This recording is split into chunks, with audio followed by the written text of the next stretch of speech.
C'est officiel, le président coréen vient d'annoncer la fin des temps après qu'un astéroïde, capable de transformer les gens en zombies, ait percuté le Japon. L'apocalypse se déchaîne, semant une panique générale. Personne ne sait quoi faire ni où aller, à l'exception d'un type, qui, lui, est plus que paré à toute éventualité. Il possède son propre refuge dans un autre monde, et attend ce moment pour démolir du zombie depuis une éternité. Ce gars, c'est notre personnage principal, Seongo.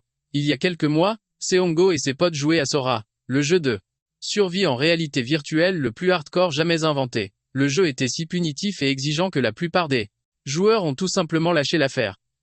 Les amis de Seongo l'ont d'ailleurs planté là, ne se reconnectant plus jamais. Il s'est donc retrouvé seul à jouer et à streamer ses parties, affrontant des créatures en tout genre jusqu'à devenir le meilleur. Un jour, lassé de sa vie, notre héros a retiré son casque et a supprimé toutes ses diffusions publiques. Seongo s'est alors concentré sur sa vie de chef cuisinier, sympathisant même avec une jolie cliente régulière. Un jour, sur un coup de tête, il décide d'invoquer sa fenêtre de statut dans le monde réel et reste bouche bée en découvrant un véritable écran bleu flottant juste sous et son nez. L'interface affiche ses statistiques, identiques à celles de son personnage en jeu, à une seule différence près. Il possède une nouvelle compétence nommée portail privé. Pour la tester, Seongo matérialise une porte de téléportation à taille humaine. Son esprit a du mal à saisir toutes les implications de cette découverte. Car si le jeu devient réel, alors l'astéroïde qui a déclenché l'apocalypse arrive pour de vrai. Seongo se rue sur le web et cherche frénétiquement des informations, tombant sur un article qui confirme la chute imminente de l'astéroïde. Il refuse de croire que les événements du jeu sont en train de se produire dans la réalité. Notre gars fixe le portail devant lui. D'un côté, il a la confirmation de l'astéroïde, et de l'autre, cette porte qui prouve que quelque chose d'anormal se trame. Hésitant, il se demande s'il devrait vraiment oser franchir le pas. Sans pouvoir, sans copine, sans projet ni argent, il envisage sérieusement de mettre un pied de l'autre côté. Finalement, après réflexion, il attrape la louche la plus proche. Il l'insère prudemment dans le portail pour tâter le terrain. En la retirant, il découvre de la terre et réalise que le portail ne mène pas à un des donjons du jeu. C'est une bonne nouvelle, mais il commence aussi à se demander si ce portail ne le téléporte pas simplement ailleurs sur Terre. Ayant préparé son sac pour le voyage, il prend son courage à deux mains et le franchit. Scène suivante, notre pote traverse le portail et découvre la splendeur de l'autre côté. Un paysage sauvage, sans la moindre trace de civilisation à l'horizon. La première chose qui le frappe, c'est à quel point il fait froid par rapport à d'habitude. Sans aucun réseau sur son téléphone, le gars comprend qu'il est coincé dans une sorte de zone isolée, complètement inaccessible. Pour faire simple, notre ami est dans une sacrée panade s'il reste bloqué ici. Dégainant un marqueur, il dessine un 0 sur un tronc d'arbre. C'est en fait une technique plutôt maligne de sa part pour s'assurer de ne pas se perdre durant son exploration. Il se met alors à marcher, encore et encore, jusqu'à l'épuisement. La forêt semble s'étendre à l'infini. Et juste au moment où le type espérait un peu d'action, une créature l'observe de très près. Instantanément, cette chose a surgi tel un prédateur, faisant bondir le cœur de notre héros. Par chance, il ne s'agissait que d'un majestueux cerf de la vallée, et non une créature assoiffée de sang. Fait notable, le système a instantanément identifié cette bête singulière, confirmant que ce lieu est bel et bien déconnecté du monde terrestre. Créature l'a dévisagé un instant avant de s'éclipser sans un bruit. Bon, on ne s'attendait pas à ce qu'elle engage la conversation, mais vous comprenez l'idée. Même notre protagoniste trouve étrange que cette bête se soit carapatée si vite. Le point positif, c'est que le cerf n'était pas hostile. Toutefois, les choses pourraient sérieusement se gâter s'il tombait sur des singes ou des sangliers enragés. Autre détail croustillant, le cerf de la vallée n'a jamais figuré dans le jeu sur A. Dès son arrivée, il a eu cette intuition fulgurante que ce royaume obéissait aux lois de la survie. Dégainant une lame, il progresse, prêt à faire face à n'importe quelle menace qui oserait se montrer.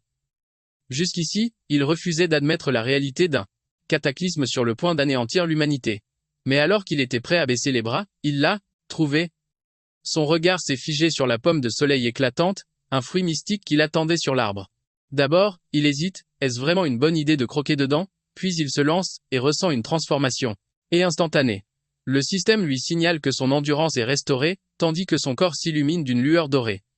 Ces effets sont en tout point identiques à ceux du jus de pomme de soleil qu'il buvait dans le jeu. Avec cette preuve irréfutable, notre héros est désormais certain que quelque chose de terrible se prépare. Le gars a aussi failli mettre le pied dans des déjections de gobelins, ce qui prouve qu'il doit redoubler de prudence. Seongo lâche un soupir anxieux, tentant de se remonter le moral. Mais Malgré ses efforts, il a maintenant la certitude que la fin des temps est imminente. Après avoir, il fait l'expérience des effets du portail, il l'a franchi en sens inverse pour retourner dans son monde. Là, Seongo a commencé à échafauder un plan. Il devait se tenir prêt pour l'apocalypse qui approchait. La toute première chose qu'il a faite a été de passer en revue tous ses enregistrements du jeu et de les sauvegarder sur un disque dur. Heureusement, il avait l'habitude de streamer ses parties. Il pouvait donc facilement récupérer ces données, même s'il n'aurait jamais imaginé s'en servir de cette manière.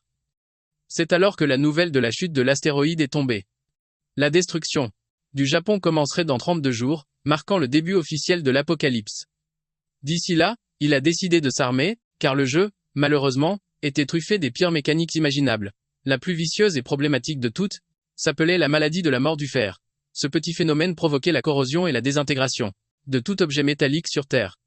Les bâtiments s'effondraient en poussière, ce qui a grandement facilité les assauts des hordes de zombies. Quelques heures seulement après son apparition. Avec la disparition du métal dans la société moderne, l'humanité a été renvoyée à l'âge de pierre. Dans le jeu, la maladie de la mort du fer finissait par s'estomper. Mais le véritable problème, c'est qu'elle était censée durer une année entière. Malgré tout, cette future maladie de la mort du fer ne l'inquiétait guère, car notre héros avait une carte en main pour atteindre son portail privé, un atout qu'il devait à son très fraîchement obtenu. Évidemment, Seongo avait la quasi-certitude que la maladie serait incapable de franchir le portail. Une fois son analyse terminée, il a débloqué toutes ses économies pour s'offrir du matériel haut de gamme. Le gars s'apprêtait à plonger dans un véritable lobby d'apocalypse zombie, version Call of Duty, mais en conditions réelles. Il a donc rassemblé tout l'équipement et les vivres nécessaires à sa survie. En consultant les forums, durant la nuit, Seongo fut déçu de constater que si peu de gens utilisaient leurs nouvelles capacités pour se lancer dans une vie de crime et de débauche. Le lendemain matin, il a complété son stock de provisions pour sa future mission. Sur le chemin du retour, le boug a même acheté un arc de chasse, histoire d'assurer ses arrières. C'est en plein milieu de ses préparatifs qu'il a eu une révélation. Seongo s'est dit qu'il en faisait peu, être trop, qu'il s'emballait et agissait de manière précipitée. Il s'est tout de même rassuré en se disant que, même s'il se trompait, il pourrait toujours récupérer son investissement un jour. Ses emplettes matinales achevées, il est rentré chez lui et a placardé une pancarte fermée sur la devanture de sa boutique. Seongo était absorbé dans ses pensées quand il entendit soudain une voix l'interpeller. Une jeune femme, digne de Solo Leveling, s'inquiétait de voir la boutique fermée. Il lui a répondu que c'était simplement pour des travaux, ce qui l'a amené à se demander s'il avait fait fortune et touché le jackpot. Seongo a rapidement coupé court à la conversation, prétextant qu'il avait du travail, mais elle l'a soudainement retenu, tentant de lui poser une question. Cependant, la jeune fille a fini par être embrouillée et n'a pas réussi à formuler sa demande, préférant tourner les talons. Seongo, intrigué par sa question, bien qu'il aurait pu facilement la presser de parler, a préféré retourner à ses occupations.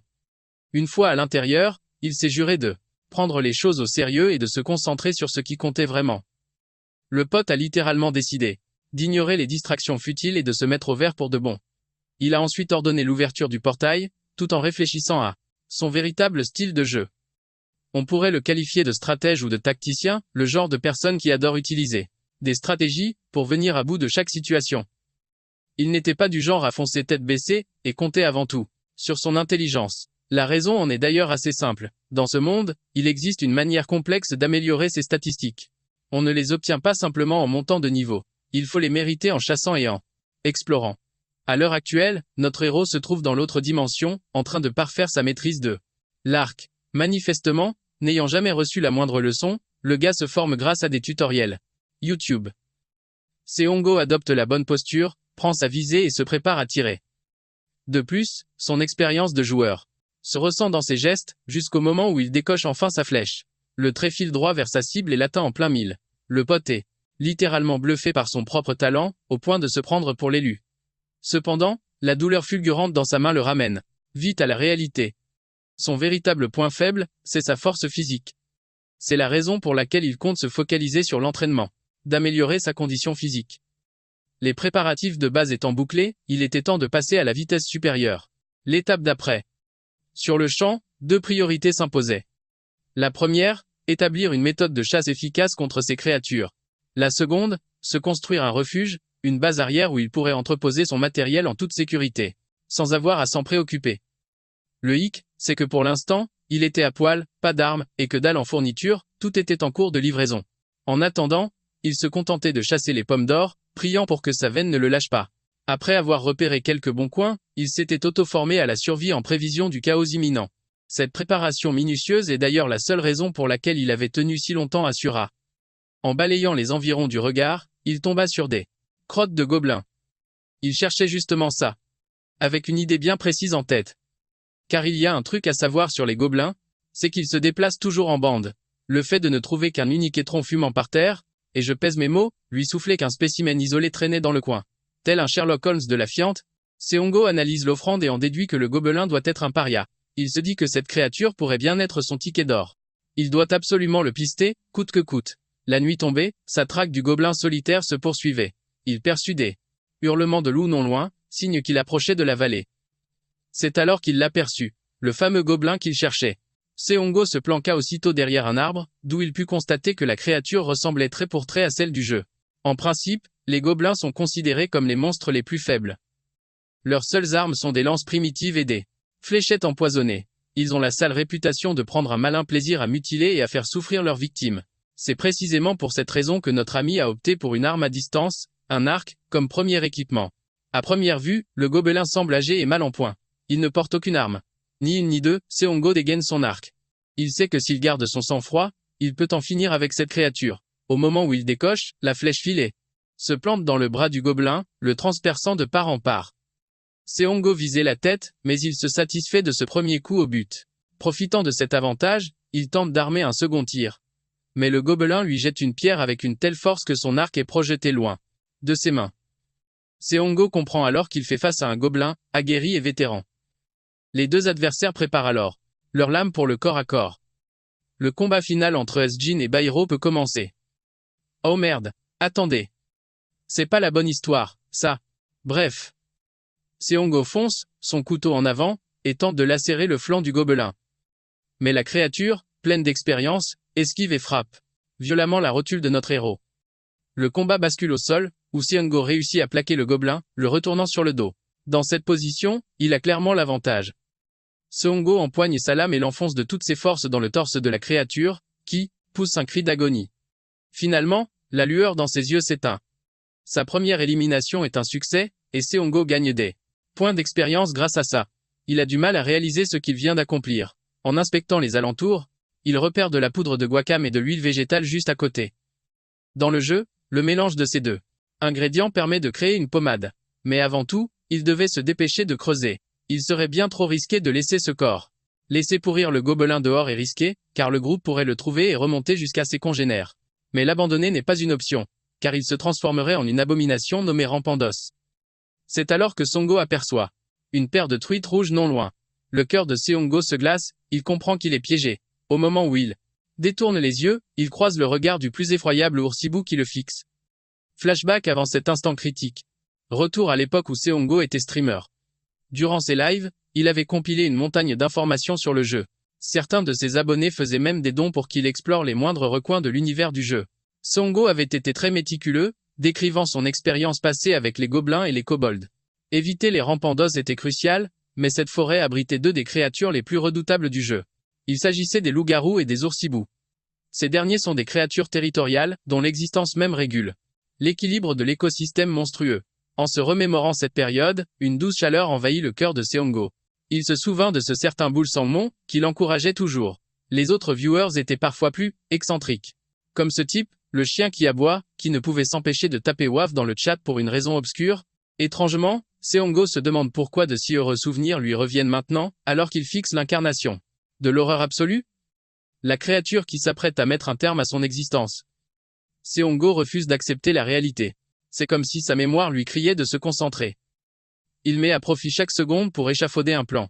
Il sait que les oursibous sont d'une férocité inouïe, déchiquetant tout ce qui se dresse sur leur passage. Le fait que la bête soit immobile suggère qu'elle n'est pas poussée par la faim. Mais ce qui le préoccupe le plus, c'est qu'ils ont pénétré le territoire de la truite rouge. En pesant tous ces facteurs, Seongo réalise qu'il n'existe probablement qu'une seule et unique issue pour se sortir de ce cauchemar. Reprenant ses esprits, il se rappelle que dans sa tête, il est toujours le grand Kimbaboa, même si son corps n'est que l'humble enveloppe de Kang Seongo. Serrant les mâchoires, il défie le monstre, une ultime déclaration de sa volonté de survivre. La créature le toise, puis déchaîne sa première attaque terrifiante. L'oursibou est un chasseur nocturne hors pair, mais sa plus grande faiblesse reste la lumière crue du soleil. Ayant mémorisé ses schémas d'attaque dans le jeu, il sait précisément ce qu'il doit exécuter pour s'en sortir vivant. Se calant sur le rythme de l'assaut de la bête, Seongo esquive son coup de griffe avec une perfection millimétrée. En même temps, il cherche comment créer un éclat de lumière pour pétrifier le monstre. Dans un élan de vitesse, il escalade le bras massif de la créature, avant de dégainer une lampe de poche et de l'aveugler à bout portant. Le choc est si violent que même un prédateur comme l'oursibou se retrouve totalement désorienté. Fondu au noir, et la scène change. Notre héros gît dans son lit, tiré de son sommeil par un réveil strident. Il doit se lever, même si son corps est complètement en vrac après la nuit précédente. Seongo s'était tout simplement effondré en rentrant chez lui. Son ultime souvenir, une course désespérée pour sa survie, juste après avoir aveuglé le monstre. Le destin, parfois, a un sens de l'ironie bien particulier. En effet, à peine échappé à un gobelin, il était tombé nez à nez avec un oursibou. Le jeune homme en a plus qu'assez de ses enchaînements. Épuisé, il tente de se relever pour trouver de quoi manger, mais s'effondre lourdement, comprenant que ses jambes sont complètement à plat après un tel sprint. Par chance, il lui reste ses pommes d'or de l'autre royaume. Seongohan. Il saisit une et croque dedans, sentant aussitôt son endurance se régénérer grâce à ses pouvoirs. Finalement, il se sent plus vivant que jamais, et songe à s'offrir un vrai repas pour reprendre des forces. Mais après s'être remis d'aplomb, notre héros finit par tomber sur Tuju Janjin. Elle était simplement venue déjeuner dans un autre restaurant, leurs chemins se sont croisés par pur hasard. Seongo n'aspirait pas à de la compagnie, mais elle s'installe, prétextant qu'elle aime partager un repas. Sans attendre, Miku lui demande s'il a réussi à ouvrir sa fenêtre de statue. Son ton insistant fait comprendre à Seongo que c'est le sujet qu'elle avait voulu aborder la dernière fois avant de se raviser. Pour le convaincre, Mi-kyung lui montre les actualités, affirmant que tout est bien réel. Certains joueurs éveillés utilisent déjà leur pouvoir pour dérober de l'argent. Seongo est interloqué par sa franchise et son audace de poser une question si directe. Il choisit de mentir, prétendant que rien n'est apparu pour lui. La vérité, c'est qu'il pense qu'il est plus sage de laisser les autres dans l'ignorance. Pour commencer, sa capacité est purement stratégique et non offensive. C'est un atout qu'il vaut mieux exploiter seul plutôt que de le partager avec n'importe qui. Pour l'heure, sa propre sécurité est loin d'être assurée. S'il venait à dévoiler ses cartes à cette jeune femme, qui sait ce qu'elle est vraiment? Les conséquences pourraient être désastreuses. Pour lui, c'est une sage précaution. Néanmoins, notre homme est curieux de l'intérêt prononcé de Mi-kyung pour la question de l'éveil. C'est alors qu'elle le surprend. Hésitante, elle avoue lui avoir menti. Seongo devine qu'elle a de bonnes intentions et la rassure, lui disant qu'elle n'est pas obligée de se confier. Il l'encourage, ajoutant qu'il n'est jamais trop tard, avant de rentrer chez lui peu après. Une fois chez lui, ses colis sont enfin arrivés. Les articles qu'il avait commandés étaient là, le soulageant du souci des provisions. Il a entreposé le plus gros de ses affaires sur le toit, ne gardant que l'essentiel au deuxième étage. Durant ses préparatifs, il a rassemblé tout un arsenal d'équipements pour la mission du jour, notamment des masques à gaz et des combinaisons de protection. Pour sa prochaine incursion, notre garçon a un objectif précis, dénicher un endroit adéquat pour en faire une base secrète. Il lui est impératif d'établir un refuge, d'où l'utilité de la hache. En franchissant le portail, Seongo tient déjà une première piste dans sa quête de planques. Il avait découvert par hasard une caverne de gobelins alors qu'il traquait l'un d'eux. Se remémorant l'emplacement, il retourne sur les lieux et la retrouve sans peine. C'est un refuge idéal, un endroit parfait pour mettre ses plans à exécution. Toutefois, il doit d'abord identifier le type de créatures qui y ont élu domicile. Seongo inspecte donc les alentours et découvre de minuscules empreintes de kobolds menant à l'intérieur. En réalité, c'est une trouvaille qui se fête, car ces créatures ne posent généralement aucun souci. Seongo était arrivé préparé, avec une stratégie pour s'occuper de tous les monstres de bas étage pour commencer. Il n'y avait donc aucune raison de s'inquiéter. La particularité des kobolds, c'est qu'il s'agit de créatures nocturnes. À cette heure, ils sont plongés dans un profond sommeil. Le plan de notre héros est donc de les enfumer dans leur propre tanière. Pour commencer, il rassemble une bonne quantité de bois sec en taillant quelques branches. Puis, il dispose soigneusement son butin juste à l'entrée de la grotte. La manœuvre suivante consiste à arroser le tout généreusement d'essence. Seongo était convaincu qu'il allait boucler cette mission sans le moindre accroc, puisqu'il ne lui restait plus qu'à mettre le feu aux poudres. Mais c'est alors qu'il perçut, à sa grande surprise, du bruit provenant de l'intérieur. Tirés de leur sommeil, ils ont surgi et ont immédiatement posé les yeux sur ce qu'ils considéraient comme leur prochain repas. Seongo leur adressa un salut ironique avant de dégainer sa hache et de foncer dans le tas. D'un seul geste fluide, il faucha les deux créatures à la gorge, les envoyant abattre sur le champ. S'ils sont tombés si facilement, c'est uniquement à cause de leur état de somnolence. Grâce à ces neutralisations successives, le système lui octroya une montée de niveau ainsi que 4 points de statut. Sans plus attendre, il lança le briquet sur le bois imbibé. Quelques instants plus tard, la fumée commença à s'engouffrer dans la caverne. Dans ce monde, les monstres de bas étage possédaient une faiblesse évidente. Ils étaient particulièrement vulnérables à l'inconnu, et cette situation en était la parfaite illustration. Notre héros attendait dehors, le visage couvert d'un masque à gaz. Bien qu'il aurait pu tenter de les réduire en cendres, cette méthode était bien plus efficace pour un grand ménage. Les kobolds assoupis se réveillèrent en panique et se précipitèrent dehors pour échapper au piège. Setongo avait délibérément choisi cette stratégie pour les affaiblir et semer la confusion dans leurs rangs. Dès leur sortie, son objectif était de profiter de leur état de faiblesse pour les achever sans délai. Bien qu'il s'attendît à voir sortir au moins 5 d'entre eux, Setongo fut stupéfait de n'en compter que 4. C'était bien différent de leur groupe habituel. De 7 individus. Prenant pour cible l'un des kobolds, Setongo le mit hors jeu, annonçant qu'il n'en restait plus que 3. Les 3 survivants se ruèrent sur lui, tentant une attaque désespérée. Mais notre héros les attendait de pied ferme, sa hache prête.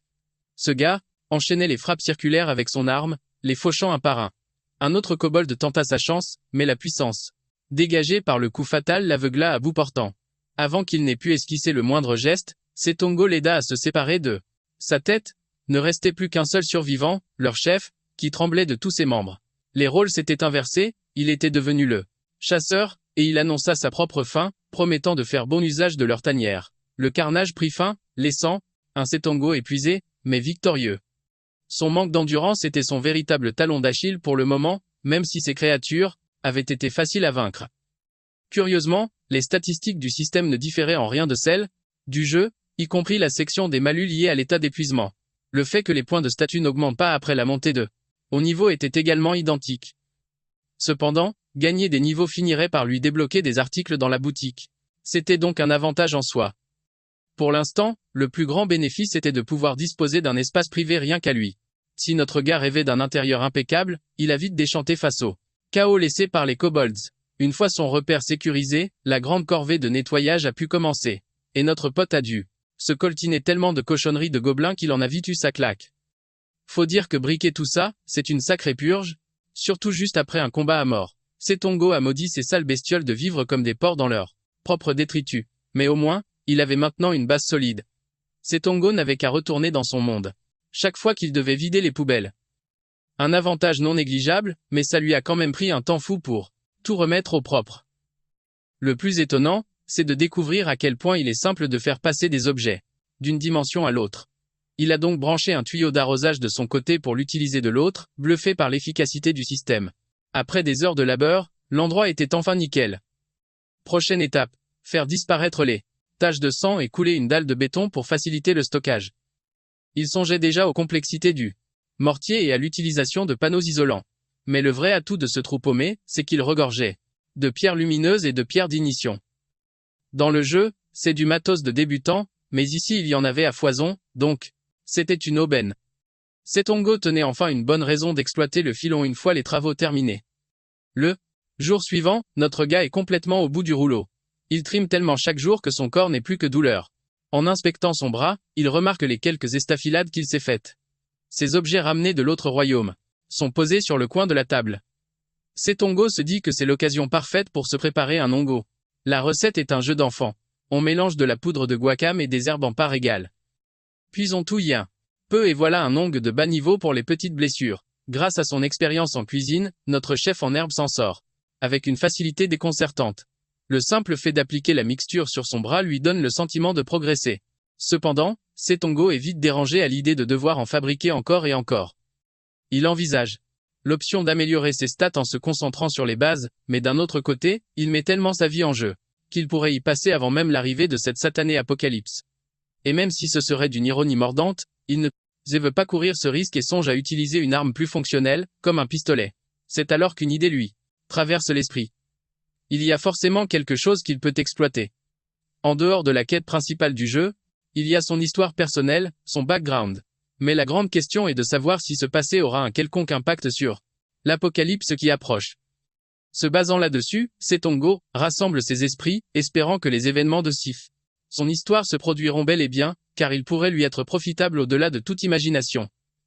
Fort d'un nouveau plan, notre homme grimpe sur le toit pour récupérer les matériaux de construction qu'il a commandés.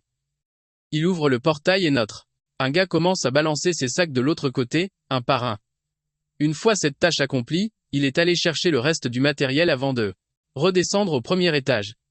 Là, alors qu'il s'apprêtait à déplacer une pile de cartons, c'est à ce moment précis que la jeune femme refait donc surface. Seongo commence à se demander si elle ne devient pas un peu trop familière à son goût. Notre gaillard lui dit les choses franchement, ce qui la met visiblement dans l'embarras. Il la rassure en prétextant être débordé par des travaux. Elle semble gober son histoire. Ce qui la chiffonne vraiment, c'est son absence pour sa coupe de cheveux habituelle. Un rendez-vous qu'il n'a jamais manqué tous les 3 mois. Seongo s'en souvient, et réalise qu'une nouvelle coupe est effectivement indispensable pour la mission d'exploration qui l'attend.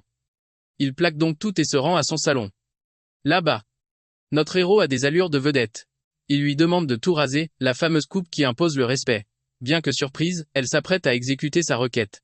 Ce qui la frappe surtout, c'est de constater à quel point la carrure de Seongo s'est développée. Franchement, entre nous, quelle fille remarquerait un truc pareil? Il lui explique qu'il s'entraîne, pendant que Mi-kyung aborde le sujet de la fenêtre d'état, ce système lié à la survie dans le jeu. Les éveillés sont ceux qui ont participé au jeu au moins une seule fois.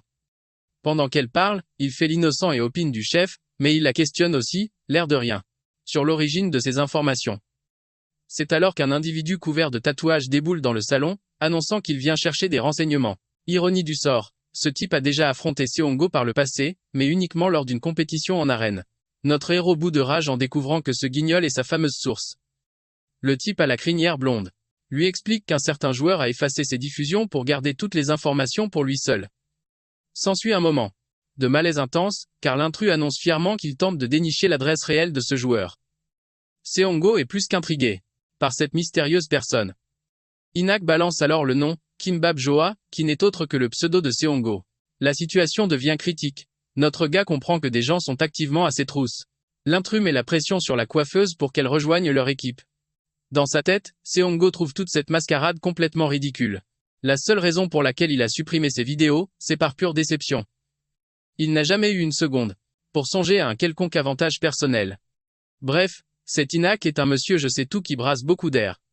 Il va même jusqu'à insulter Seongo pour avoir abandonné tout le monde sans rien publier de ses sessions, ignorant totalement que le type qu'il traque est assis juste en face de lui. Seongo se demande si toute la communauté réagit de la même manière. Cela le pousse à s'interroger. Devrait-il vraiment changer de stratégie et commencer à partager ses informations? C'est alors que notre héros se lève. Il se dresse pour affronter Inak, lui reprochant d'avoir gâché sa coupe de cheveux en plein milieu de la séance. Inak tente de jouer les caïds, mais Seongo le toise avec un regard glacial, lui ordonnant de déguerpir sur le champ, s'il ne veut pas subir une nouvelle humiliation. Intimidé, le petit malfrat quitte le salon, tandis que la jeune femme lui lance un au revoir. Mi-kyung est visiblement soulagé. La voyant encore secouée, notre héros lui demande son numéro. Uniquement parce que il est persuadé que ce bouffon pourrait réellement représenter une menace pour elle. De retour chez lui, notre gars a l'allure d'un mannequin. Sa première action est de se pencher sur son propre pseudonyme et de lancer une recherche d'informations sur le forum. Ce qu'il y découvre est alarmant. Le forum entier est un déferlement de haine et d'injures à son encontre, qui déferlait sur lui. Il subit une haine incessante jusqu'à ce qu'il finisse par dénicher le pseudonyme d'Inok. Ce clown avait osé utiliser un simple surnom, alors que son profil était entièrement public et vérifié sur le site. Sa page entière se retrouva inondée de commentaires virulents à l'encontre de notre protagoniste, un détracteur dans l'âme, le corps et l'esprit. Seongo éteignit son ordinateur, conscient que c'était la seule réaction sensée. Il n'était pas atteint moralement, simplement déçu. Mais, soudain, son esprit fut envahi par une étrange quiétude alors qu'il invoquait le portail. Il consacra les 2 jours suivants à perfectionner son refuge, se dédiant au minage et à la construction. La pioche fut sa meilleure alliée, puis il prépara le mortier avec de l'eau, le lissant méticuleusement jour après jour. Une fois son œuvre achevée, il sortit, attendant que le ciment prenne, le regard fixé sur la lune solitaire. C'est alors que Seongo réalisa qu'il se devait de répondre à une telle injustice, à un tel degré de cruauté. Il n'a rien d'un héros et ne poursuit aucune quête grandiose. Son unique but est la survie pure et simple. C'est la seule chose qui compte, tant qu'il l'emporte. Ça. Résolution prise, il pivota sur lui-même et se figea de terreur. Un rôdeur d'os s'avançait vers lui dans un cliquetis sinistre. Seongo était déjà à bout de nerfs. Il venait de trouver une cible parfaite pour déverser sa rage. Une violente explosion s'ensuivit, engloutissant tout dans un déluge de flammes. Lorsque notre protagoniste reprit connaissance, il était couvert d'égratignures. Il ne se souvenait pas exactement de ce qui s'était passé, seule l'image du rôdeur d'os persistait. Ce qui le tourmentait le plus, c'était de savoir comment il avait pu survivre à une explosion à bout portant. Mais une réponse existait. Juste après avoir repéré la créature, Seongo avait su que cette saleté allait se faire exploser. Il avait donc reculé par pur réflexe.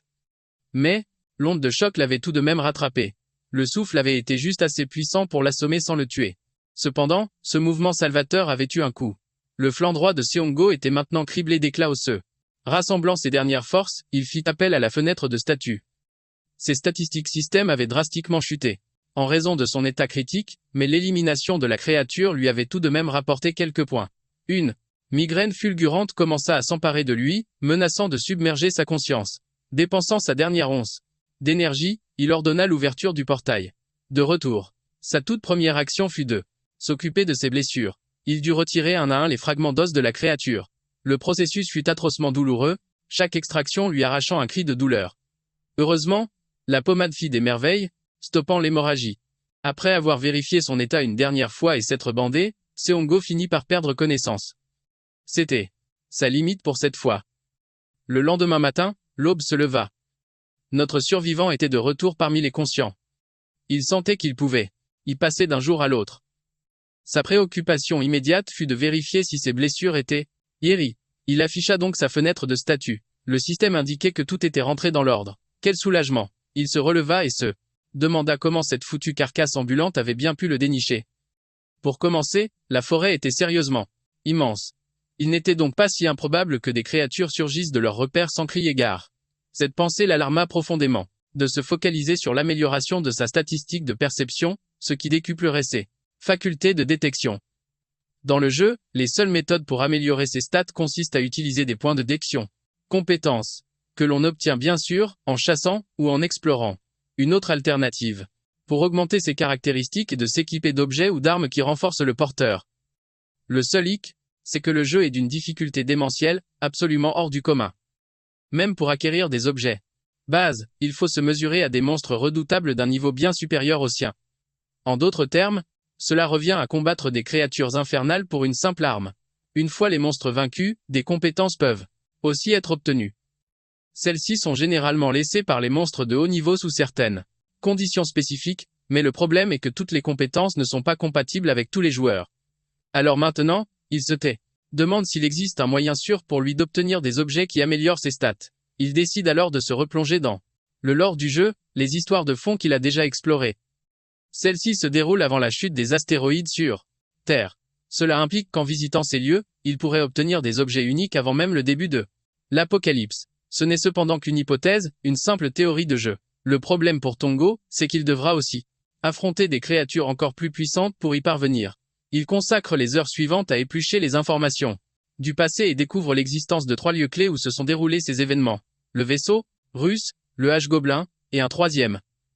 L'incident de l'ORC de Manri est le plus accessible. D'après les archives, l'ORC a été découvert le 26. Il devra donc s'y rendre le 25 pour le débusquer en avance. Sa prochaine mission étant fixée, notre héros saisit son téléphone et s'aperçoit que Mick Jom l'appelle à cette heure tardive. La scène suivante nous montre les 2 attablés dans un café. Elle prend de ses nouvelles, et lui demande pourquoi il porte une chemise à manches longue en pleine canicule. Il doit à tout prix dissimuler ses blessures, et réalise que cette femme est bien plus perspicace qu'elle n'en a l'air. Elle suppose qu'il est encore secoué par l'incident du magasin, mais il nie en bloc. Elle est soulagée de l'apprendre et lui confie ses craintes. Tongo lui rafraîchit la mémoire sur l'hiver dernier, quand cet individu semait le chaos avec une dépanneuse modifiée illégalement. Il s'en prenait ensuite aux plus faibles. Pour faire simple, c'est une véritable ordure. Miku est abasourdi par cette révélation, n'ayant jamais rien su de tel sur cet homme auparavant, mais notre héros la conjure de se tenir à l'écart de lui. Tongo lui demande alors sans détour la raison de son invitation. La charmante jeune femme se penche alors à son oreille et lui révèle qu'elle est en réalité une éveillée. Tongo ne comprend absolument pas pourquoi elle vient de lui confier une information aussi confidentielle. Jouant le jeu avec naturel, il feint d'être jaloux de ne pas avoir eu cette chance. Elle se sent coupable de lui avoir menti, mais il la rassure en lui disant que ce n'est rien. Mettant un terme à leur rencontre, il se lève pour s'en aller. Tongo est ravi d'être en possession de cette information cruciale et avoue que ses paroles l'ont réconforté. Avant de partir, il lui laisse un dernier mot. Laisse entendre qu'elle est à fond dans le jeu de survie, et qu'elle compte bien le poncer.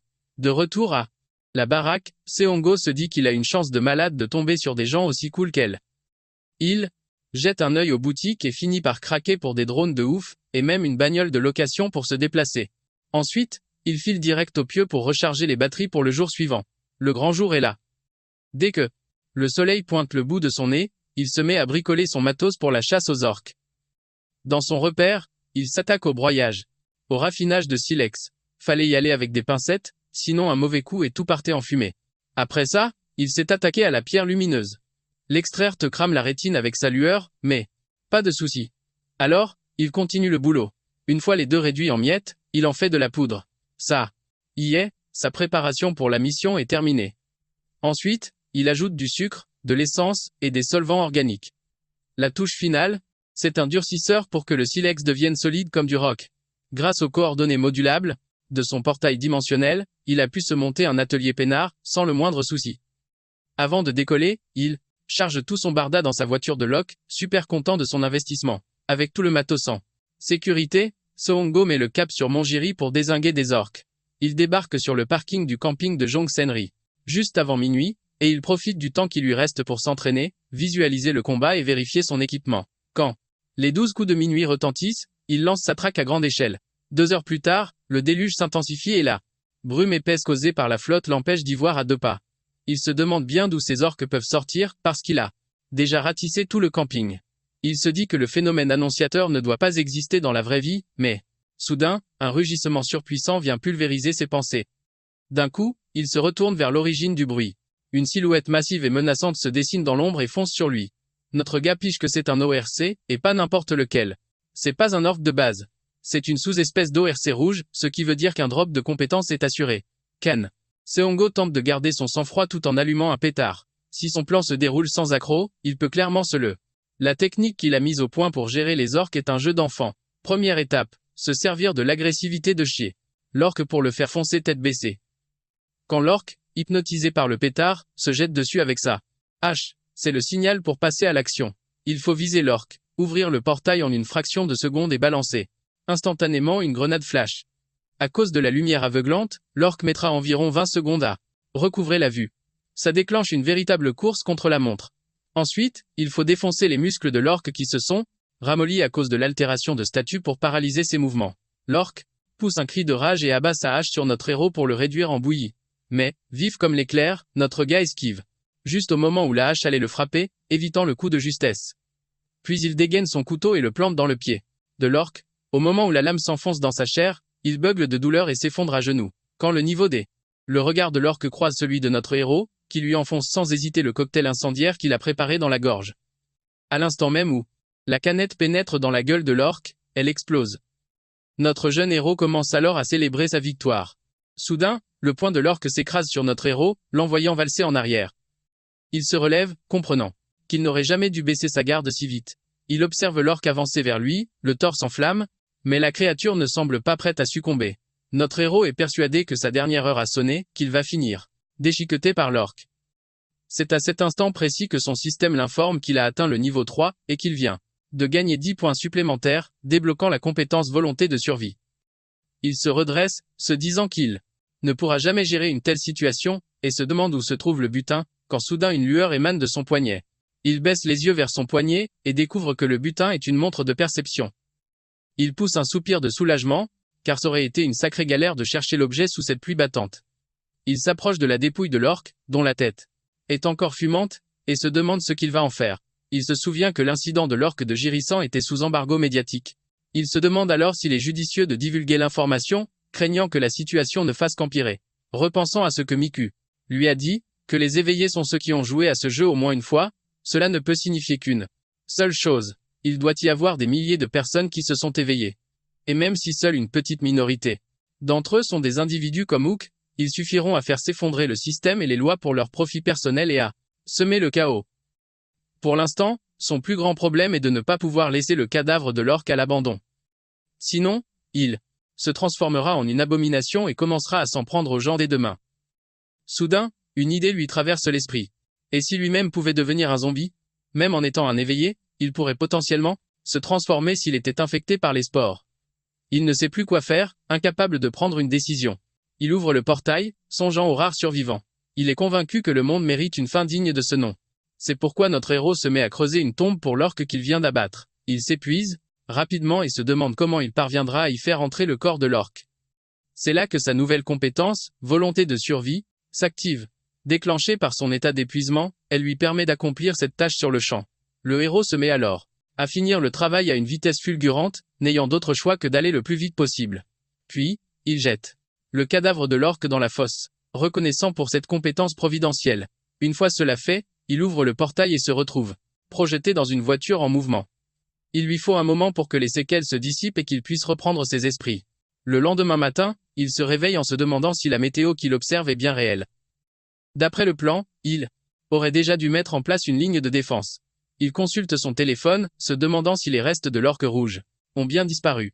Il décide de ne rien entreprendre aujourd'hui. Ce n'est tout simplement pas le bon moment pour lui. Il choisit plutôt de jeter un œil aux articles qui lui ont été livrés tôt ce matin. À l'intérieur de la boîte se trouvent l'arsenal dont il a besoin, bien qu'il ne puisse s'en servir que comme d'une simple massue tribale. Cependant, il constate qu'il manque plusieurs articles à l'appel. Il découvre une note expliquant que certains des objets commandés, jugés illégaux, n'ont pas pu franchir la douane. Au moment où il inspecte le matos qu'il a reçu, il entend un autre fourgon de livraison, et leur cri de tout laisser sur le pas de sa porte. On toque à l'entrée, ce qui pousse notre Aga à se demander pourquoi le livreur n'a pas suivi ses instructions. Il tente de le répéter avant d'ouvrir le portail. Ce n'était pas le livreur, mais bien Mi-kyung. Elle se tient là, expliquant que ça faisait un bail et qu'elle voulait discuter d'un truc avec lui.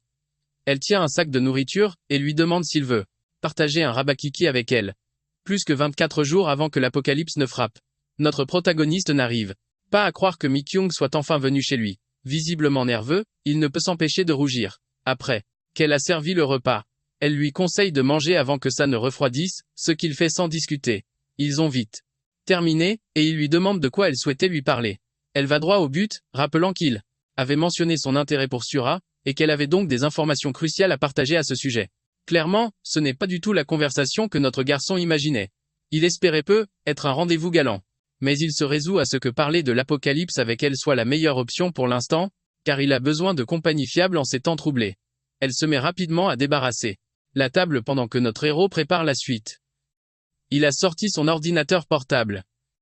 Il lui a même avoué qu'il s'était éveillé, car apprendre la vérité d'une autre manière aurait été désastreux. Il commence par décrire en détail le fléau de métal mortel et le fait que se déplacer en groupe de plus de 6 personnes transforme ce groupe en une cible de choix pour les infecter. Comprendre cette mécanique est vital pour survivre, ce qui en fait la compétence la plus essentielle de toutes. L'unique but du jeu est de rester en vie. Alors qu'il s'apprête à en dire plus, elle l'interrompt. Elle mentionne que ce Kowenokadi Kimba Plové est la cible de nombreuses critiques. Alors, pourquoi ne divulgue-t-il aucune information? Notre garçon n'a pas de réponse claire à sa question, et lui suggère de deviner. Elle suppose que chacun a ses raisons et que les circonstances les justifient. Ensuite, notre héros lui avoue avoir rejeté son offre de le rejoindre, et elle se demande bien pourquoi il a fait ça. Il sort son téléphone pour lui en montrer la raison. C'est un enregistrement où l'on entend parler de s'occuper d'une fille, sous prétexte qu'elle joue les princesses. Entendre de tels propos le fait bouillir de l'intérieur. Il se tourne vers Mi-kyung, l'avertissant que l'apocalypse révélera la véritable nature des gens. Notre héros lui a le conseil de ne faire confiance à personne, mais elle le surprend en lui proposant de former une équipe ensemble. Notre gars reste sans voix, incapable de formuler une réponse. L'un de ses objectifs personnels est d'atteindre le niveau 10 et de débloquer le tir avant la fin du tutoriel, ce qui soulève un dilemme. À savoir, s'il existe un système où le niveau des monstres qui réapparaissent change constamment. Si elle l'accompagnait, elle connaîtrait la plus atroce des morts. Il eut un rire nerveux, se demandant quelle serait sa réaction s'il se transformait en zombie. Elle le rassure, affirmant qu'elle s'en sortirait très bien et active sa capacité spéciale pour se téléporter près de la table à manger. Elle se vante de son pouvoir, qu'elle a baptisé clin d'œil. Elle n'aurait qu'à esquiver s'il venait à la mordre un jour. Surpris par son don, il l'avertit de ne pas l'exposer à n'importe qui, mais elle rétorque qu'elle lui fait entièrement confiance. Avec un éclair de génie, elle suggère qu'il formeraient une équipe du tonnerre, à condition de ne pas finir eux-mêmes en zombies. Un peu plus tard, posté près des arbres, il songe à la simplicité déconcertante avec laquelle il a érigé les clôtures. La première étape a été d'enfoncer les poteaux de soutien dans le sol pour les planter solidement. Il a ensuite enroulé le fil de fer barbelé tout autour, le fixant fermement. Après quoi, il a installé des capteurs infrarouges à des points stratégiques, et le tour était joué. Il contemple le travail accompli, se félicitant et se disant qu'une telle besogne mériterait bien au moins un point de dextérité. Seongo se remet en selle, terminant le mortier pour consolider le mur de défense. Il décide ensuite de s'attaquer au déplacement des colis. Après un bon moment d'effort, toutes les caisses sont enfin déplacées. Alors qu'il évalue la suite des opérations, un frisson le parcourt et il éternue. Il prend conscience que le monde extérieur va devenir glacial, et qu'il lui faudra vite un abri. Il doit donc impérativement réfléchir à des contre-mesures. Notre héros observe l'entrée de la grotte et en conclut qu'un simple rideau ne suffira pas, il doit y construire une véritable porte. À chaque nouvelle tâche, sa liste de corvées. Il ne fait que s'allonger. Plus tard, il fait une halte dans un atelier de menuiserie pour fabriquer et acheter divers matériaux. Sur le chemin du retour, il repère les lieux qu'il pillera durant les 5 heures précédentes. La propagation de la funeste peste métallique. En pleine planification, il est interpellé par Young-jun, qu'il n'avait pas vu depuis une éternité. Ce dernier, gérant de salle de sport, divorcé, et père d'une petite fille, n'a pas l'air dans son assiette. Notre protagoniste déchiffre son expression, et elle n'annonce rien de bon. Jung, feignant l'indifférence, ne peut s'empêcher de détailler la nouvelle carrure de son interlocuteur. Notre héros lui demande alors ce qui cloche, ce à quoi l'autre répond, ça se voit tant que ça. Il est au bout du rouleau, persuadé que le monde touche à sa fin. Le protagoniste est abasourdi d'apprendre que lui aussi est au courant. Jun lui demande alors s'il y croit vraiment. Lui-même était sceptique, jusqu'à ce que son ami se mette à l'éviter, à cause du super pouvoir qu'il venait d'obtenir. Le protagoniste ment effrontément, prétendant ne pas être un éveillé. Le gérant du gymnase soupire, déçu de ne pas en être un non plus. Il explique que son ami est maintenant parti à une chaîne de télévision pour monnayer son don. L'homme fait alors signe à notre héros de s'asseoir près de lui, et c'est là que notre garçon comprend que l'existence des éveillés sera bientôt révélée au grand jour. Jung change de sujet, évoquant un événement étrange qui s'est produit, la fusillade du Uedo. Seongo n'en croit pas ses oreilles. Il n'a pas consulté les actualités ce matin-là. Jun l'incite à vérifier les nouvelles, mais l'article a déjà été supprimé instantanément. Visiblement, les médias sont sous contrôle. Désormais sous contrôle. Jung détaille les derniers développements, révélant comment ils ont tenté d'étouffer l'affaire, en faisant porter le chapeau à un soi-disant déserteur. À présent, le périmètre de la fusillade est complètement bouclé. Seule l'armée et les forces de l'ordre y ont accès. Brusquement, notre protagoniste se lève, prétexte une urgence et prend la poudre d'escampette. De retour chez lui, il analyse la situation, une fusillade qui éclate juste après l'incident de l'ORC. Tout porte à croire que le gouvernement est dans le coup. Leur réaction maladroite les a trahis. Il ouvre un dossier sur son ordinateur et lance une vidéo. Notre héros est stupéfait de constater que de nombreuses personnes connaissent la nature exacte du phénomène précurseur. Il a beau avoir neutralisé l'ORC, la fusillade a éclaté précisément au même moment. En plein remue-ménage, il se demande si une taupe n'a pas vendu la mèche au gouvernement, qui tenterait de prendre les devants, en agissant dès le premier signe avant-coureur. Et peut-être qu'ils n'ont pas encore montré les crocs car ils manquent de capacité offensive. Il ignore de qui il s'agit, mais il est convaincu qu'une éminence grise tire les ficelles derrière le gouvernement. Seongo se creuse la tête pour identifier cette personne. Ses recherches l'ont mené à une courte liste de 3 joueurs vétérans. Après mûre réflexion, il a écarté la piste du créateur du jeu. Vu que ces événements transposent les mécaniques du jeu dans la réalité, il serait logique de soupçonner les créateurs d'être les antagonistes. Cependant, si ces antagonistes avaient le soutien du gouvernement, on ne l'aurait jamais laissé s'occuper de l'ORC. Il esquisse les portraits des 3 principaux suspects. Il songe au survivant numéro 1. Si sa théorie tient la route, il n'a aucune raison de partager ces informations avec les autorités. Notre héros bascule sur sa chaise, se demandant si le survivant numéro 1 est bien celui qu'il pense. Ses anciens compagnons de jeu lui manquent, et il décide de leur accorder le bénéfice du doute pour le moment. De toute façon, à ce stade, partager des informations n'empêcherait en rien la catastrophe imminente qui se prépare. Il choisit donc de ne pas intervenir pour l'instant. 2 jours plus tard, sa porte blindée est installée et son garde-manger est enfin prêt. Le premier abri est désormais opérationnel. Il prévoit d'installer 2 unités de stockage logistique avant de s'attaquer au mur. Mais l'espace disponible est bien plus restreint que ce qu'il avait anticipé. L'étanchéité du sous-sol est terminée, et il avance sur le reste, étape par étape. Il prend du recul, persuadé qu'il trouvera une solution une fois la consolidation achevée. D'ici là, une tâche cruciale l'attend, cartographier les environs avec son drone.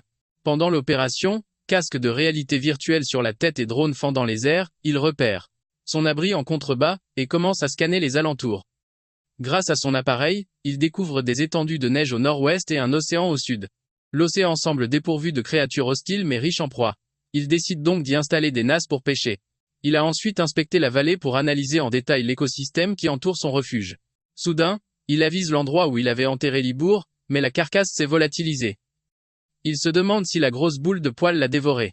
Il ne tire aucune conclusion hâtive, car une multitude d'empreintes jonchent le sol. Le fait que la plupart soient des traces d'orques rend la chose encore plus louche. La présence d'orques éveille sa méfiance. Il mesure la distance entre la vallée et son abri, qui est d'environ 1,5 km. Ce qui confirme que son refuge est bien plus exposé qu'il ne l'imaginait.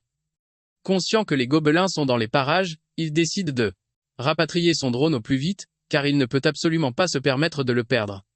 Il a réussi à esquisser une carte précise et à identifier le type de faune qui peuple la forêt. La prochaine étape est claire. Il doit inspecter personnellement chacune de ces zones.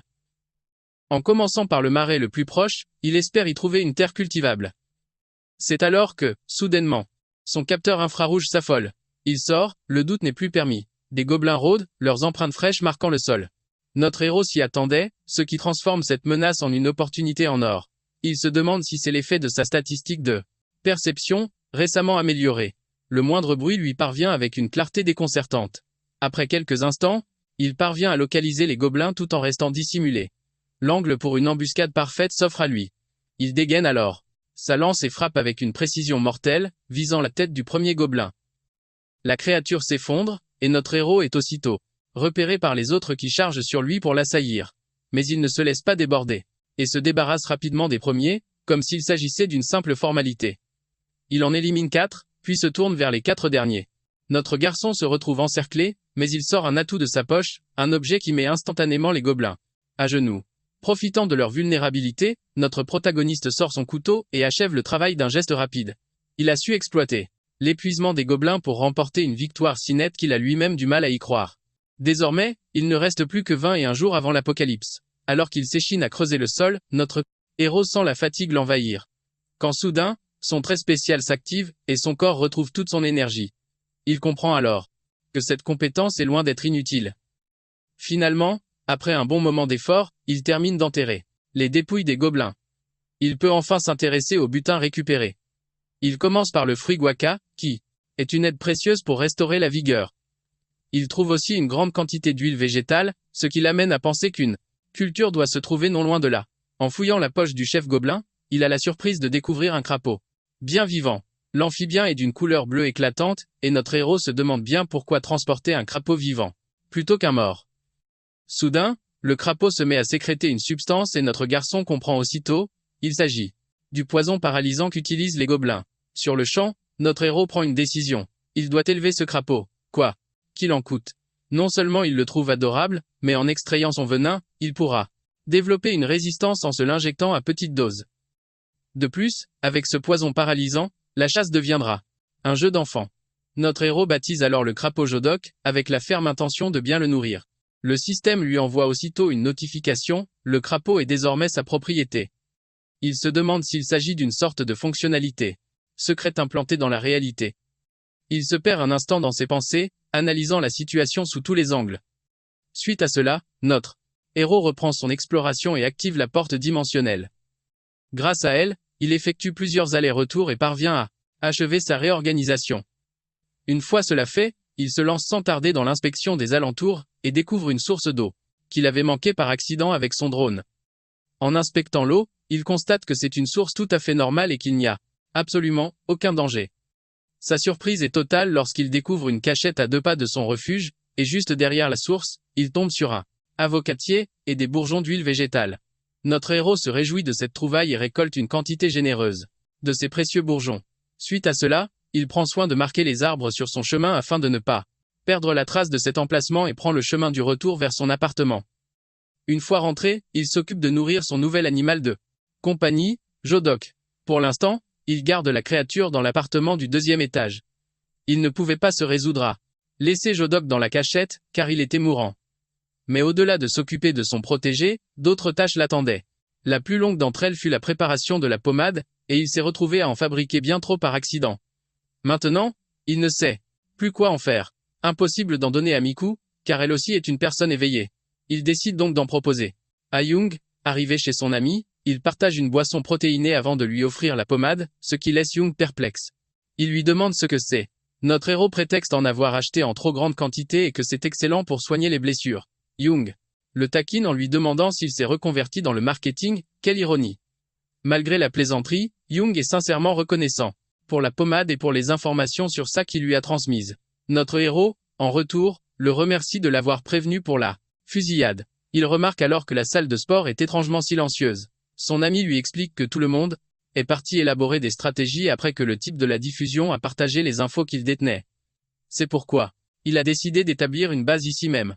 Notre héros le met en garde, lui rappelant qu'un groupe trop nombreux attire le danger, mais Young refuse catégoriquement d'abandonner les siens. Sa loyauté envers eux est sans faille. La conversation se poursuit, et Young se demande ce que Sungo a l'intention de faire, mais ce dernier esquive la question. Soudain, un cri retentit, et Su reconnaît cette voix.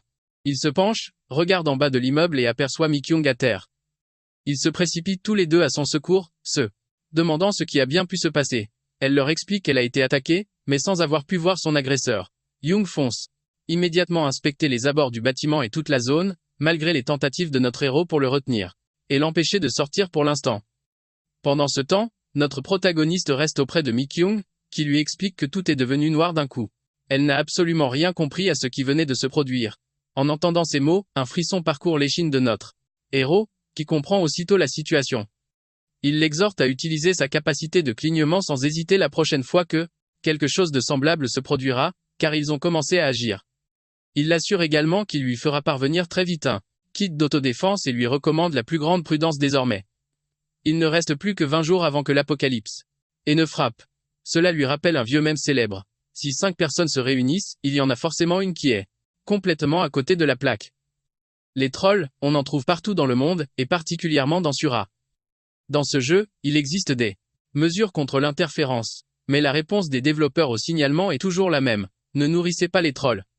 Dans Sura, ces fameux trolls rejoignent une équipe en se faisant passer pour des joueurs lambda, avant d'attirer tout le groupe dans une zone infestée de ces monstres capables de décimer une équipe entière.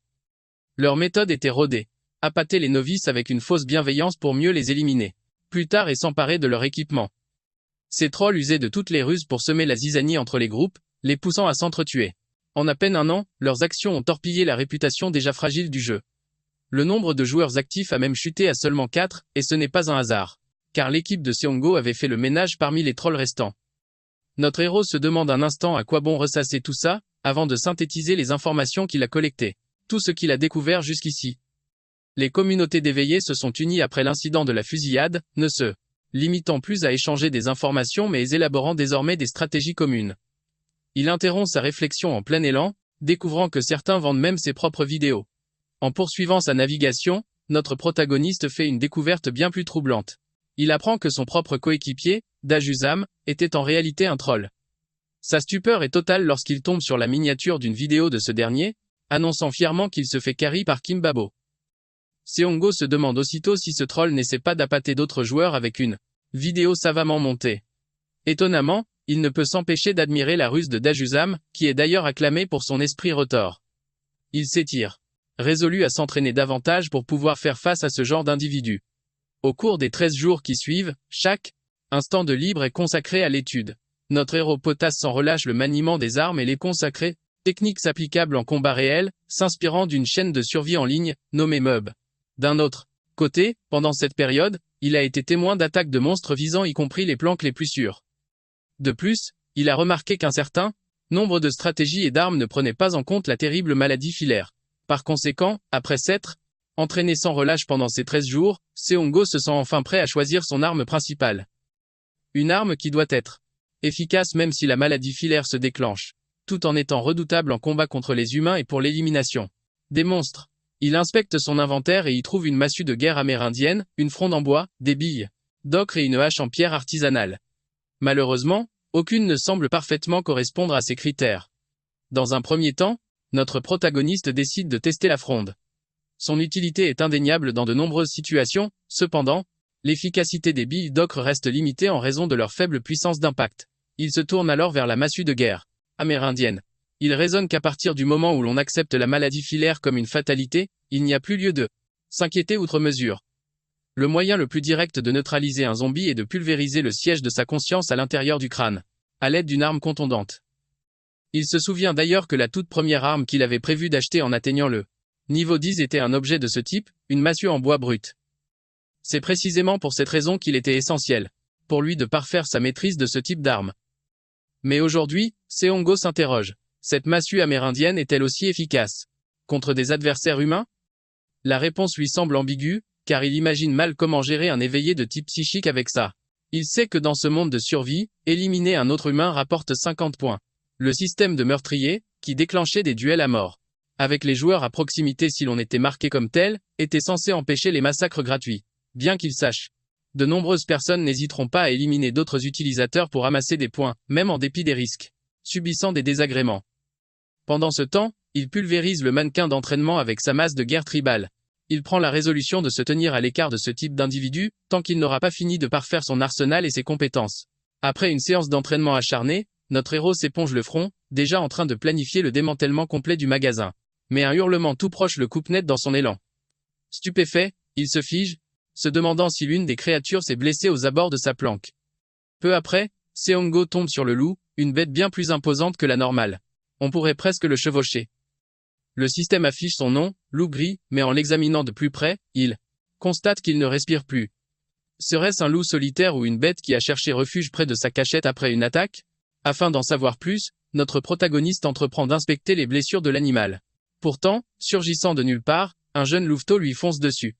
Seongo comprend alors que la louve inerte est en réalité la mère du petit, qui s'interpose courageusement pour la protéger. Il est désemparé, ne sachant comment réagir, car il ne peut se résoudre à user de la force pour l'écarter de sa mère. Saisissant une pelle, notre héros prend une décision. Il va enterrer la louve sans tarder. Tout en creusant la fosse, il songe que si cette créature était un monstre, elle se changerait en rampeur d'os. Sinon, sa carcasse attira d'autres prédateurs. Une fois le trou prêt, il aperçoit le louveteau somnolent près de sa mère, une vision qui lui rappelle sa propre jeunesse. Et Mangshi, le chien qu'il a élevé autrefois. Délicatement, il prend le petit loup dans ses bras, lui expliquant que sa mère va dormir ici. Désormais. Il ajoute qu'il pourra lui rendre visite quand il le voudra, car il compte aménager une chatière dans la porte de l'abri. Sur ce, Seongo tend un morceau de viande au louveteau, lui promettant de veiller à ce qu'il ne manque jamais de rien jusqu'à ce qu'il soit grand.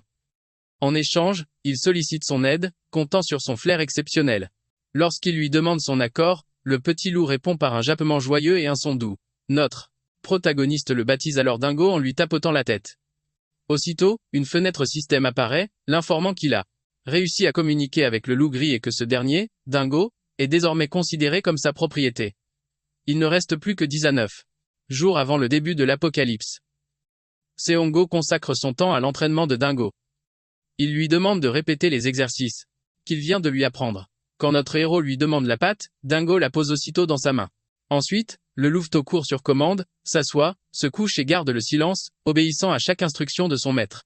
Enfin, il lance un gros os en l'air et Dingo il se sent satisfait, remarquant sa vitesse d'apprentissage fulgurante, un avantage probablement lié à son origine d'un autre monde.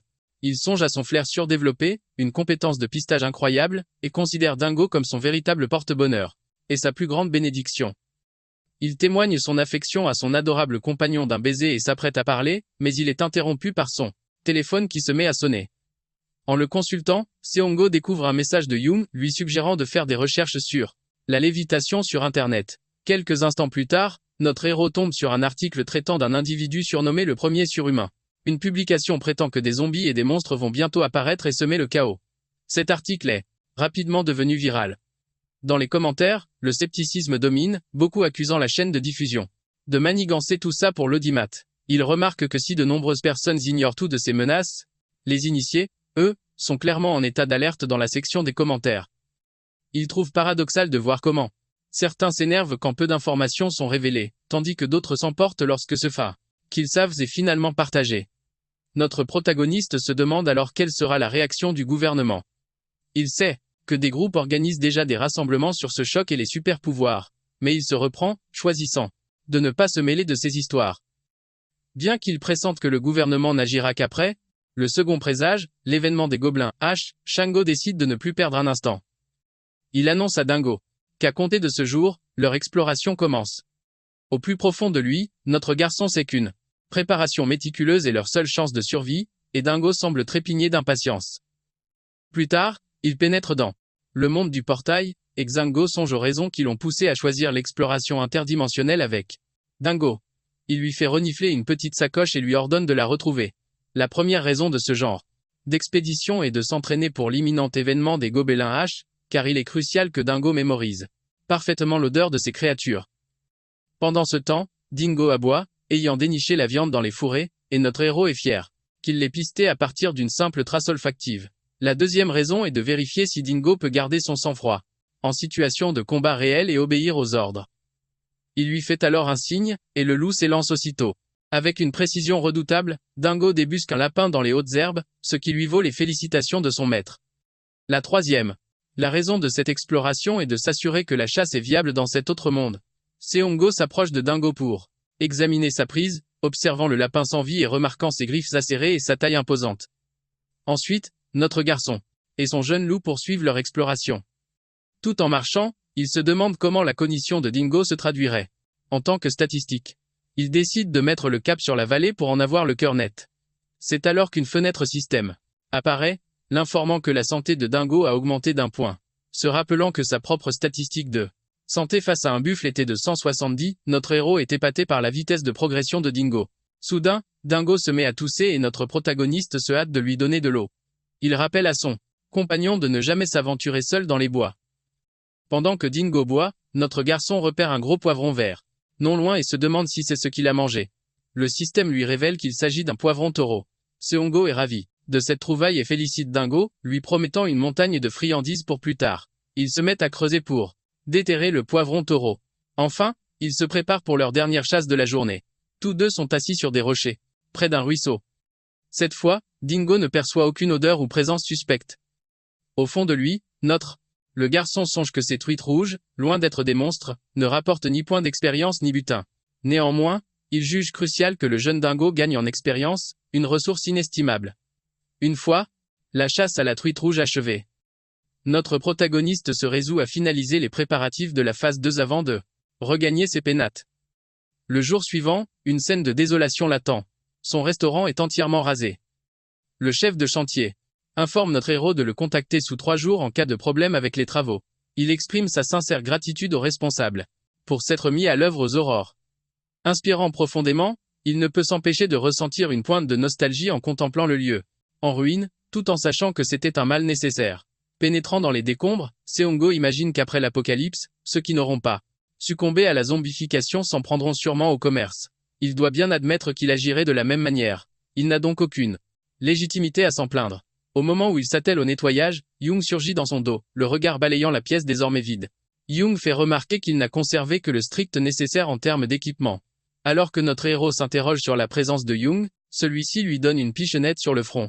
Furieux que Seongo soit parti la veille sans même un mot. Young déclare alors être simplement venu s'assurer que Seongo était toujours de ce monde.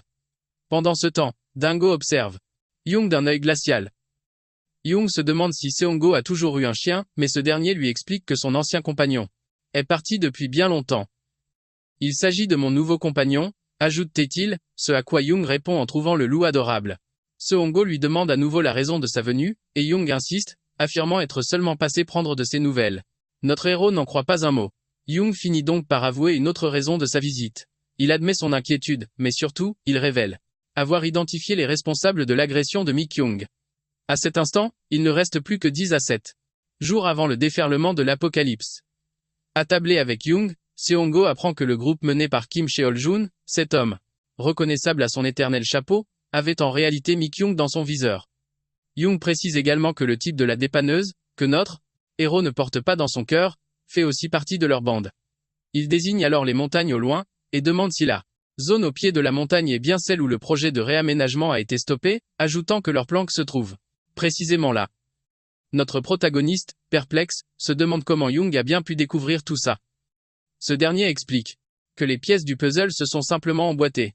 Il raconte que Jin Seong, un individu plutôt fuyant, est récemment apparu dans une émission de divertissement et que Young l'avait confronté directement. Jin Seong a alors révélé avoir côtoyé le groupe de Kim Cheol-jin par le passé, mais que ses membres étaient tous détestables. C'est pourquoi Jin Seong a refusé de se joindre à eux, rebutés par leur personnalité toxique.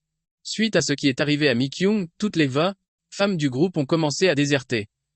Interrogées sur les raisons de leur départ, elles se sont contentées de dire qu'elles avaient reçu des propositions d'autres groupes d'éveillés. Young demande alors l'avis de Seong-go, et notre héros répond qu'à la différence de Mi-kyung, les autres femmes ont probablement été contraintes ou piégées pour les rejoindre. C'est alors que Young révèle soudain que leur propre groupe n'est désormais plus composé que de 4 membres, lui y compris, une révélation qui laisse Seong-go sans voix. Notre gars se rappelle qu'ils étaient 20 membres il y a à peine quelques jours. Young, lui, reste évasif. Mais il pige bien que leur clan est réduit à seulement 2 éveillés. Shango a du mal à encaisser, se souvenant de tout ce qu'ils avaient fait pour eux. Rendu des services à ces mecs qui ont quand même décidé de se faire la malle. Pourtant, Young reste de marbre, expliquant à notre protagoniste que c'est la loi de la jungle, tout simplement. Ces types ne pensaient qu'à leur propre peau. Pire encore, Young avoue qu'il se fait du souci pour la petite J, craignant qu'elle ne recontacte son ex-femme. Notre héros reste impassible, sachant très bien que leurs histoires sont complètement différentes et il veut vérifier si son intuition est la bonne. Il a besoin de poser à Young la question qui lui brûle les lèvres. Notre protagoniste se demande ce qui se passerait si l'apocalypse tournait vraiment au vinaigre et que des gens se mettaient à menacer Young, que ferait-il? Mais avant même qu'il finisse sa phrase, Young le coupe, cache. Il n'hésiterait pas une seconde à les buter. Young précise qu'il a pour principe de ne pas faire de mal aux autres, mais dans une situation de chaos sans foi ni loi, il n'y aurait pas d'autre option. Il est convaincu qu'à une telle époque, il n'y a pas de place pour les mauvaises graines. Puis, curieux, il lui demande pourquoi il pose une question pareille, soulignant que ça ne lui ressemble pas du tout. Notre gars esquive la question, et c'est à ce moment précis qu'un appel au secours retentit. Le cri strident s'échappe du portable de notre héros. Young se demande si c'est un gamin paumé, mais Seong-go jette un œil à la carte et demande à Young de veiller sur Dingo le temps qu'il revienne. Ailleurs, Mi-kyung se retrouve encerclée par une bande de sales types, et c'est bien elle qui a envoyé le signal de détresse. Le tortionnaire du coin, Onok, se fout de la gueule de Mi-kyung en lui demandant d'arrêter son cinéma et de descendre de là. Pour toute réponse, Mi-kyung reste plantée au bord du toit, hurlant qu'elle a déjà dit non mais qu'ils n'ont pas arrêté de la traquer. Elle exige de savoir pourquoi ils lui font ça. Onok la presse de bien réfléchir. Mais Kim Seol et Majomin s'avancent, insistant pour régler ça à leur façon et lui rappelant que comme ils sont dans une zone désaffectée, personne ne viendra jamais secourir Mi-kyung. Kim Seol lui balance de ne pas gâcher sa salive et lui rappelle qu'ils ont tous des pouvoirs spéciaux. Et là, le compte à rebours commence. Pendant ce temps, notre héros, planqué dans l'ombre d'une ruelle, prépare son arsenal. À 2, il balance un projectile sur Kim Seol. Et à 3, Kim Seol se le prend en pleine poire. Toute la bande est sous le choc, cherchant à comprendre d'où vient l'attaque. Soudain, notre protagoniste débarque, le visage masqué par un casque, et fonce frapper le premier venu, hésitant à révéler qui il est vraiment. Armé de sa massue de guerre, Seong-go fracasse le premier type avec une force brute, puis enchaîne direct sur un autre membre. Ce dernier dégage une aura sombre, ce qui fait tiquer notre héros qui devine un pouvoir de brouillage de vision. Mais il réussit à le cogner malgré tout. Le souffle court, notre héros croise le regard de Mi-kyung qui lui hurle de faire gaffe. Il se pivote juste à temps pour voir Kim Seol foncer sur lui, battre en avant, et lui exploser son casque. Seong-go est sonné par la violence destructrice du coup. Au même instant, Kim Seol le reconnaît, mais notre gars est déjà en train d'analyser la situation, reconnaissant que le pouvoir offensif de Kim Seol est d'une puissance affolante, même à son premier stade. Seol menace de paralyser notre héros, mais les membres de son groupe se dressent pour le défendre, prêts à tout donner, même s'ils ne sont pas des éveillés. L'un d'eux fonce sur notre héros, le corps crépitant d'électricité, tout en se moquant de lui. Seong-go est désemparé face à son adversaire qui déploie toute sa puissance, et il hésite à utiliser sa porte dimensionnelle. Au moment précis où l'assaillant va frapper, Dingo surgit et lui mord le bras. C'est alors que Young sort d'une ruelle, demandant si c'est bien raisonnable de faire ça en plein jour. Il leur conseille de déguerpir s'ils ne veulent pas de problème, menaçant d'appeler le 1-7 ou le 112. Face à la menace, toute la bande préfère se retirer pour le moment. L'un d'eux marmonne qu'ils ont l'air faibles, mais qu'ils font toujours les malins. Juste après, Mi-kyung arrive et prend aussitôt la tête de notre héros entre ses mains pour vérifier s'il va bien. Elle remarque que son casque est fissuré et lui propose de le porter sur son dos. En les voyant si inquiets pour lui, Seong-go repense à ses anciens compagnons du jeu. Lorsque Mi-kyung lui suggère d'aller à l'hôpital, notre protagoniste refuse, insistant sur le fait que tout va bien. Il demande ensuite à Young s'ils peuvent accueillir Mi-kyung dans leur groupe.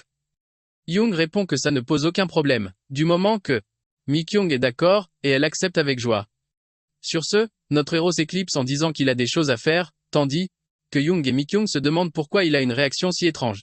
Une fois rentré chez lui, notre héros se concentre pour maîtriser ses émotions et planifier la seconde phase de ses préparatifs. Son départ précipité était nécessaire. Voir Young et Mi-kyung ensemble lui a confirmé qu'il pouvait leur faire confiance et leur révéler le secret de ses capacités. Mais sa décision était déjà prise. Pour tirer le meilleur parti de sa porte dimensionnelle, notre héros doit monter en niveau rapidement et se concentrer sur l'acquisition de compétences et le farm.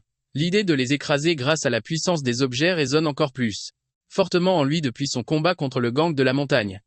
Il réalise que s'il se prépare pour l'apocalypse comme prévu, il y vive Zima aura un écart de 3 niveaux ou plus, ce qui renforcera les monstres réapparaissant près de lui, et rendra la coopération avec ses deux amis plus difficile.